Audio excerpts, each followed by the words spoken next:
দেখেন, যে সময়টায় আমাদের সম্পূর্ণ ক্যারিয়ার দিকে ফোকাস করা উচিত, সে সময়টাই আমরা করতেছি এনজয়, সে সময়টাই আমরা করতেছি কিভাবে মেয়েদের পেছনে ঘুরতেছি, মানে উল্টাপাল্টা সময় ওয়েস্ট করতেছি, উল্টাপাল্টা সময় নষ্ট করতেছি। কারণ আমাদের যখন এনজয় করার সময় আসবে, তখন আমাদেরকে হিমশিম খেতে হবে। আজকের সময়টা যদি আমি সঠিকভাবে কাজে লাগাইতে পারি, যখন আমাদের নির্দিষ্ট একটা সময় আসবে, তখন আমাদের আর হিমশিম খেতে হবে না। তাই বর্তমান সময়টাই কাজে লাগান, ফিউচারে আপনা আপনিতে ঠিক হয়ে যাবে। আপনি কখনোই বর্তমানকে কাজে না লাগাইলে কখনো ফিউচারকে কাজে লাগাইতে পারবেন না।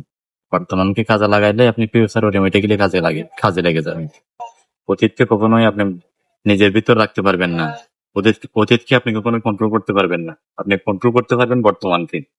সো বর্তমান সময়টাই কাজে লাগান, দেখবেন যে একটা সময় আপনি প্রচুর এনজয় করতে পারবেন, প্রচুর ভালো সময় স্পেন্ড করতে পারবেন।